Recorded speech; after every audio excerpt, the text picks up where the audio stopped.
I remember when I first started leading worship. My first job leading worship was actually at Hannah's dad's church in Colorado Springs.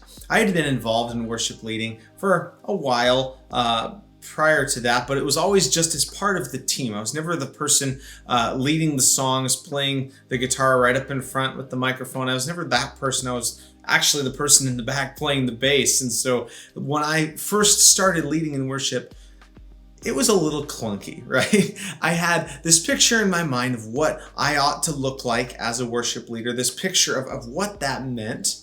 And when I went to go execute that and do that, it was clear that I was learning as I was going, if that makes sense. And so I just started leading worship. I had a lot of zeal and a lot of heart, but I didn't really know quite what I was doing yet. I was working it out as I went. And I remember a year into that, my first year, I had the opportunity to go on this great trip to go see a church in Georgia called 12 Stone Church. They're part of our denomination, and they are doing awesome work there in Georgia. And so we got to go be a part of what they were doing, to watch how they did things, to talk with the different leaders and just get ideas, have fresh vision infused into our hearts. And we were left feeling just wonderful at the end of the trip. And we brought that home. That was the point of the trip. But I remember one point in particular that stood out to me during that trip. It was Saturday night. We were going to a certain campus of that church because they had a Saturday night service at that campus. And we wanted to see how they did that. And so we went and we were getting in our seats and we sat down, and then the band started to play to begin the time of worship at the beginning of the service. And I just remember thinking, these guys are so good. They were excellent, like the picture of excellence in leading worship. And I remember in my heart just being so wowed by it. And then it was like God whispered quietly in my spirit. It wasn't audible, but it was like one of those where it was almost audible. And it was like he said, "You could do that." No way. I thought to myself, I can't do that. I can't. It's way out of my league, way out of my ability. No, I can't. You see, at this point, I had decided in my own brain somewhere that I wasn't really a worship leader. I enjoyed worship and I liked to worship, but I had decided somewhere back in the recesses of my mind that I wasn't actually a worship leader. When I considered who I was, it was like I was someone on the outside looking in. But when God considered who I was, he was seeing someone else, something I wasn't seeing. He was seeing who he had made me to be and who I really was. So from that perspective, God said, "You could do that." No, I can't, I say, right? I'm just so floored by the idea of there's no way, of course not, right? I can't. To which God basically said, "You can't? Or you won't," which is a really important distinction, and it leads us to the main point for today that I really want to drive home for you. He called me on this. He showed me that I had a choice. Would I believe what God said about me, or would I believe myself? That was the choice that I had. Would I believe what God said, or would I believe what I believed about myself? You see, this had less to do with my ability and more to do with my identity. It had less to do with my ability and more to do with my identity. I didn't believe that I even could. And yet God was suggesting that not only could I, but I could do it like that. I was limiting myself out of insecurity and self-doubt, but God believed that I could do something with increasing significance and ability. Well, fast forward a couple years into that, I had an incredible experience with the Lord where he filled me with his spirit and I was able to lead worship in the way that he said that I could. And this wasn't about what I was doing, but it really was about me embracing who I really was. I made the choice. I believed that God had made me to be a worship leader. Does that experience sound familiar to you in any way? Because here's the deal. On some level, for nearly everyone, the identity that we believe we have is often different than who God says we are. Even if some of you are on the other end of the spectrum, right? And you're like, I don't have insecurity, but I have a huge ego, right? Like you're on the other end. Maybe insecurity isn't your struggle. It still all comes down to believing who we think we are versus who God says we are. And we think we are more trustworthy and that we are more accurate than God is about our own identity. And really, that is such a key idea with what we're talking about as we go into this new series called Becoming a Nation. As a church, we are going through the Old Testament, and we just finished our series on the first 5 books of the Old Testament, telling the story from creation all the way through the Israelites coming out of Egypt and into the wilderness. And as we talk about the nation of Israel becoming the nation that God had called them to be, this idea of identity is so important. As the nation of Israel began taking steps to become the nation that God had called them to be, they had to make a choice. Would they be the nation that they thought they were? Or would they be the nation that God said that they were? That was their choice. And to start out this part of Israel's story, we go to the book of Joshua.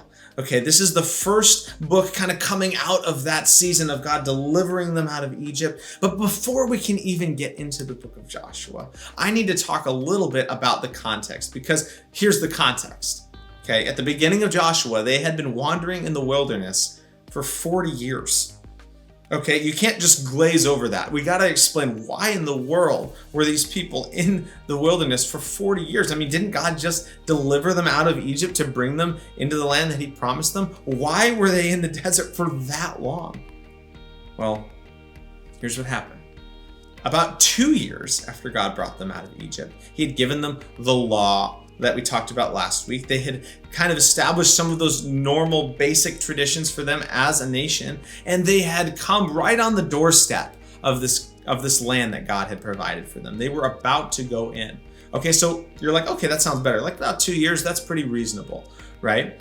And so in part of making their plan of action to move forward and to conquer the land, Israel sent 12 spies to go check out the land. Okay, and this was a spy from each tribe. And so the spies go into the land and come back with their initial report. And it was something like this.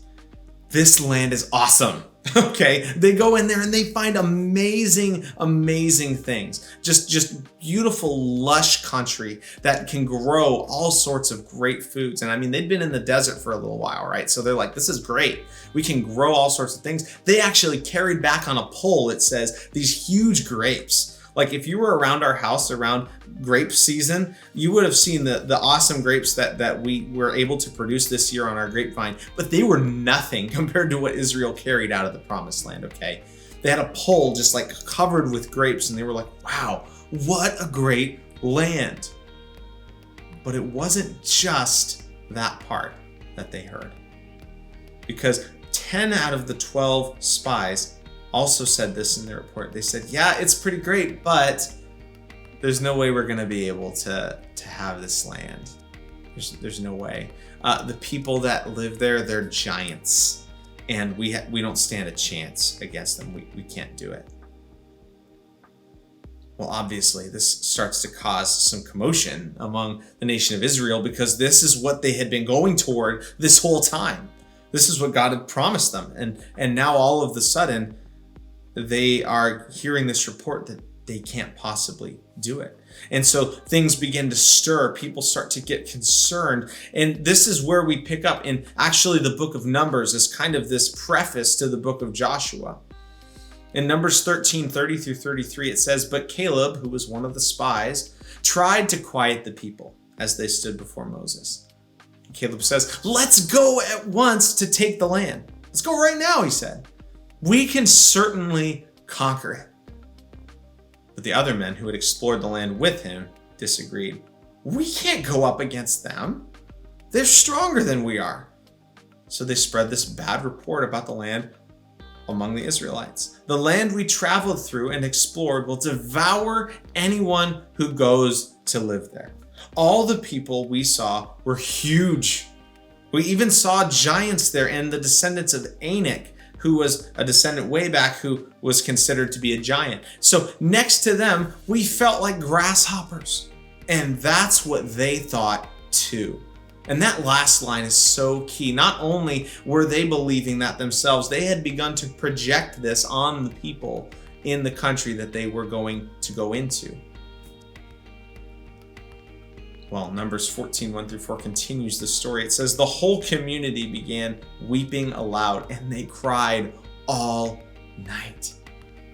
The voices rose in a great chorus of protest against Moses and Aaron. If only we had died in Egypt, or even here in the wilderness, they complained.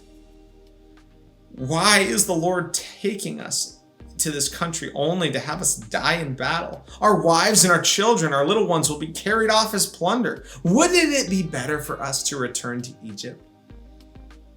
Verse 4, then they plotted among themselves, let's choose a new leader and go back to Egypt. You see, this was a major crisis in the nation of Israel. It wasn't a crisis of direction or leadership like they were suggesting. This was a crisis in identity. Have you ever had an identity crisis? Well, the Israelites were certainly having one, and they viewed themselves like grasshoppers. Insignificant, small, weak. They viewed their situation as dire, like they were on the brink of destruction, like they were on death's doorstep.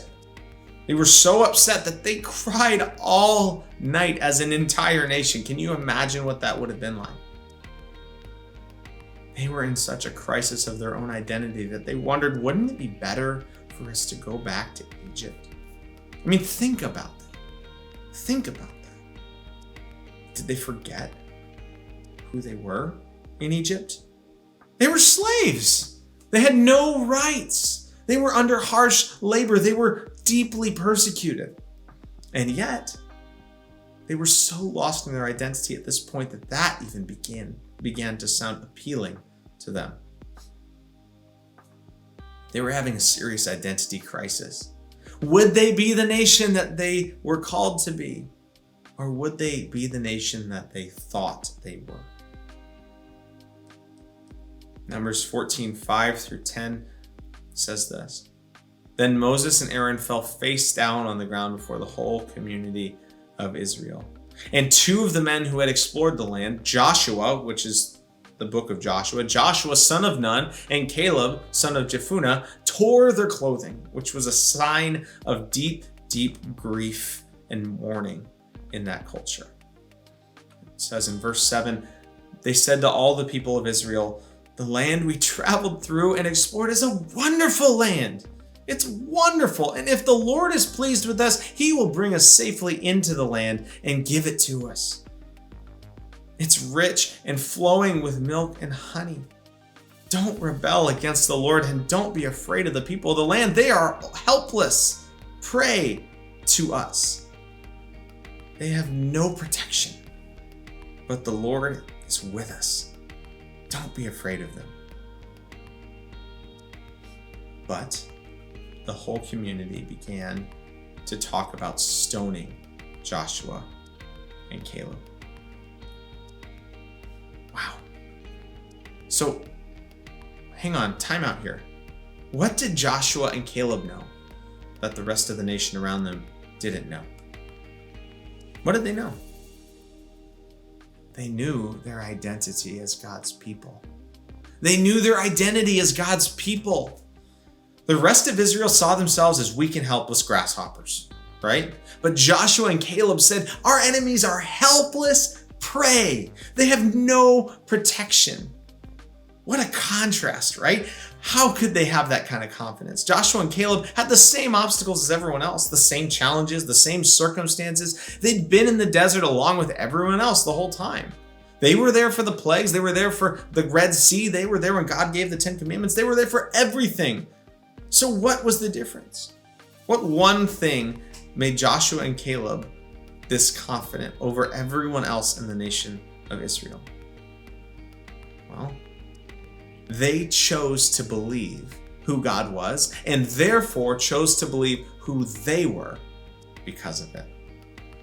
I'm going to say that again because that's like super good. I need you to hear this. They chose to believe who God was and therefore chose to believe who they were because of it.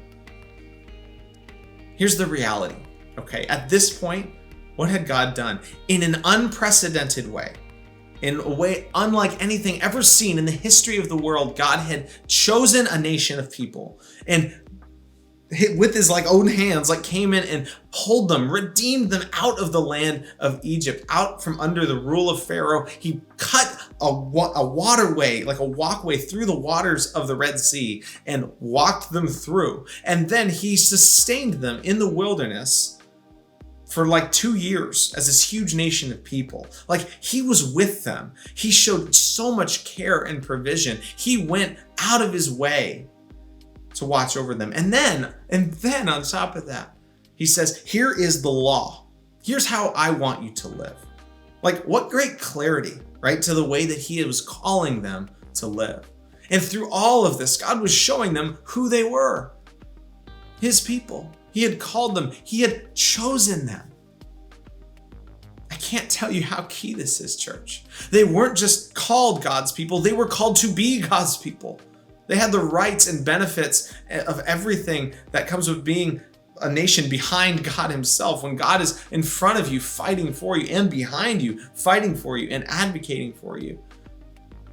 And Joshua and Caleb, they knew this.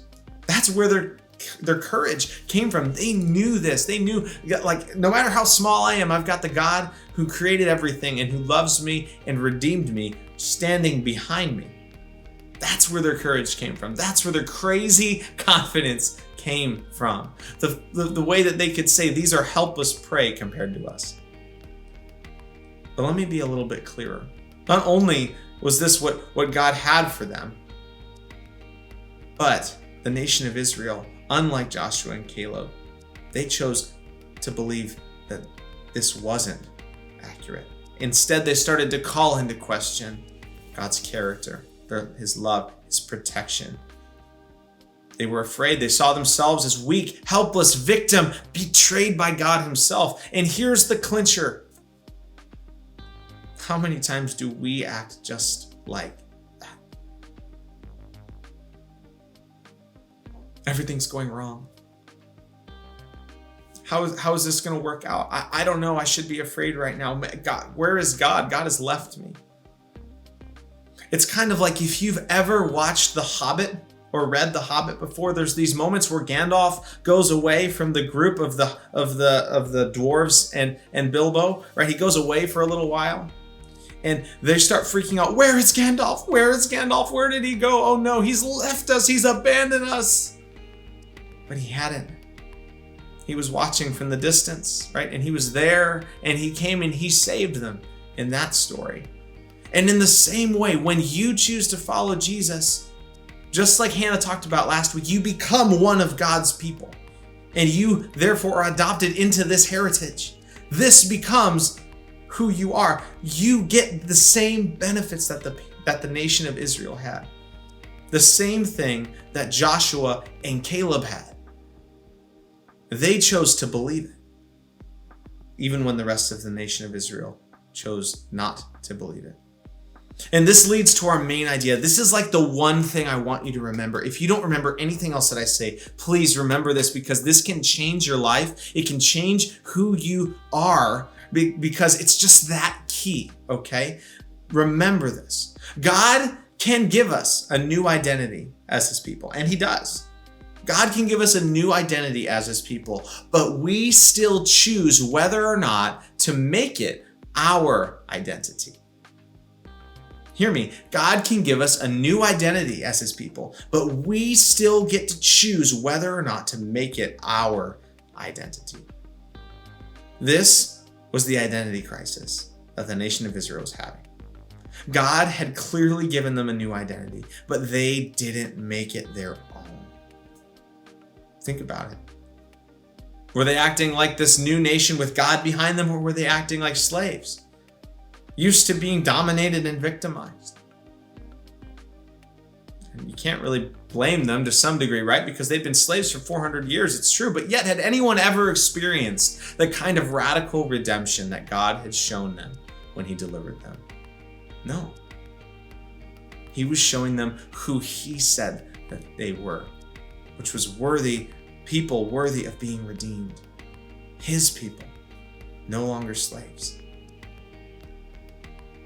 And yet they had chosen for themselves not to believe him. God had put the promise right in front of them. The promised land was there for them to take. But they chose not to believe it, and they refused to enter the land. And when they did that, God had to make the hard decision to allow a new generation to be the ones to inherit the land. And so Israel began wandering in the wilderness for 40 years. 40 long years. Long enough for the entire generation to die out and for the new generation to grow up and take leadership. Interestingly enough, this was the generation that they were afraid was going to be destroyed and carried off and plundered by the people of the land, but they would be the ones to go in and take the land. This generation would choose differently than the one before it. As a generation that would have grown up in the wilderness, depending on God the entire time for their food, their water, their protection, they would choose to trust God to be the people that they were called to be. They would even see several military victories before they even entered the promised land. And this is where the book of Joshua begins. Joshua and Caleb, they were the only two people from the previous generation that were allowed to continue into the land that God had promised because they had chosen to trust God. They were the ones that God would use to lead this new generation. They were the ones that God would use. And it meant that they would choose their identity as God's people. Moses had died, like the rest of the previous generation, so Joshua took his place. And Joshua has a conversation with God in Joshua chapter 1. Read this with me in verses 5 and verse 9. It says, "No one will be able to stand against you." This is God talking to Joshua. "No one will be able to stand against you as long as you live. For I will be with you as I was with Moses. I will not fail you or abandon you. This is my command," starting in verse 9, "be strong and courageous. Don't be afraid or discouraged, for the Lord your God is with you wherever you go." And I find this so interesting that God would say this to Joshua. And I think it's so important for every one of us that's wanting to step into the identity that God has for us. Because believe it or not, though Joshua did grow up seeing God's mighty works with Moses and all the incredible ways that God continually provided for them as a nation, he still had a choice to make in this moment. Would he continue to trust God? Choosing to trust in your identity as one of God's people often isn't without great challenge. And I really want every one of us to really reflect on this right now. Why would God command Joshua to be strong and courageous unless he knew that there would be situations that would require strength and courage? He wouldn't tell him not to be afraid or discouraged unless he knew there would be moments where he would be tempted to operate out of fear or discouragement, right? And this is the point. Joshua had to choose. Even in the midst of those very real, very normal challenges and situations that would have come up with him leading a nation to take over a land, right? Joshua couldn't allow himself to justify choosing those thoughts and emotions that were contrary to his identity as a man of God and as one of God's people. He was called to be strong, courageous, free of fear, and full of courage. Does this sound like you? Because remember, God can give us new identities as his people, but we still choose whether or not to make it our identity. Let me give you an example. It is so easy to let our emotions drive us, isn't it? Say you're in a challenging situation, like maybe you've lost your job or you're having to handle some sort of major financial pressures. It's considered normal and justifiable to behave with stress, worry, and fear in those situations, right? In the world around us, that's really normal. In fact, it's irresponsible to do anything else because it must mean that you're not caring enough. But listen, if you are a follower of Jesus, your identity is not wrapped up in those things. When you follow Jesus, you are one of God's people. And just like Joshua, you are called to not be afraid or discouraged, but to be strong and courageous. To not allow those emotions to drive, to be in charge, but to say, you know what? Even though I feel tempted right now to be afraid or to be discouraged or to be weak or without courage, I'm going to choose to believe who my God is. And therefore, let it give me strength. Let it give me courage. Let it give me just like a heart that just runs after this, believing that I am who God says I am. That is what it means to live out of that identity. And spoiler alert, that's what Joshua chose too. To trust God and to walk in the identity that God had given him. And this is what we just see throughout the whole story of Joshua. As he lives his life, as he goes on, as they have military victory over military victory, Joshua continually puts his trust in the Lord, believes who God has called him to be, and leads the nation there as well. In fact, he leads them to do several things right at the beginning of Joshua in chapter 5 that just make them distinct as a nation. He leads them to recircumcise the men, which was a significant cultural thing, a sign of the covenant that God had made with Abraham. And he leads them to practice Passover again, which was, again, something else deeply important to the roots of their nation when God took them out of Egypt. And by doing both of those, it's like Joshua was saying, God, we believe in who you have called us to be. We're going to firmly plant our feet in this identity, and we are going to walk in it. Listen to what God says to Joshua in Joshua 5, verse 9. It says, "Then the Lord said to Joshua, today I have rolled away the shame of your slavery in Egypt." Finally, they not only knew who they were, but they were walking in it. You see, God can give us a new identity as his people, but we still choose whether or not to make it our identity. And Israel was choosing in this moment to make it their identity. Israel would go on to conquer the whole land that God had promised them. And the whole way through, they would continue to dedicate and rededicate themselves to God over and over, remembering who they were called to be. There's a powerful saying that I've heard said before. It took crossing the Red Sea to get Israel out of Egypt, but it took 40 years in the wilderness to get Egypt out of Israel. Here's why this is important for you and I. Because you don't have to be like Israel the first time around. You get to choose whether or not you will believe in God's identity for you. You might be something like the Israelites coming out of Egypt yourself, right? You may have some baggage because of being a slave to sin, right? You were a slave to sin before you started to follow Jesus. We've all got that, right? Those things from your past that used to define you, but here's the deal. That's not who you are anymore. If you've given your life to Jesus, he has redeemed you from your slavery to sin. It says this in Romans 6 and 7, we know that our old sinful selves were crucified with Christ so that sin might lose its power in our lives. We are no longer slaves to sin. For when we died with Christ, we were set free from the power of sin. The old identity is gone. So here's my challenge to you. If you've chosen to follow Jesus, then stop believing that you are anything less than a chosen child of God. Stop. Because when you come to Jesus and you give your life to him, he makes you a son or a daughter of Abraham. You're one of God's people. He stands behind you just like he stood behind Joshua and Caleb as they went into that promised land. So you need to stop believing that you are anything less than that. You also need to choose to stop believing that your identity is wrapped up in your past and who you think you are. Because we don't know who we are apart from Jesus. He's the one that gives us that ability to see and to understand our identities. Who you were before is dead and gone. Maybe that's who you were, but listen, it's not who you are.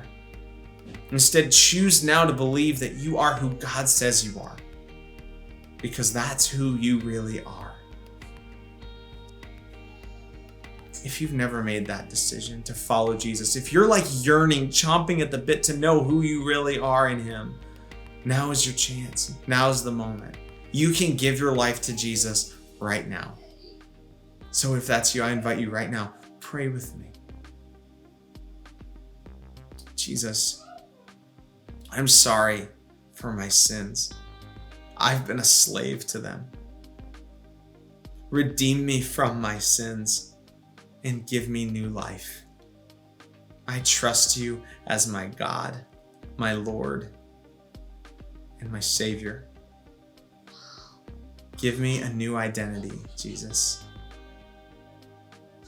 I love you. Thank you for redeeming me. In Jesus' name, amen. That's it. It's that simple. Now, if you prayed that prayer with me, I'm so excited for you. And it's the most amazing decision that you could ever make.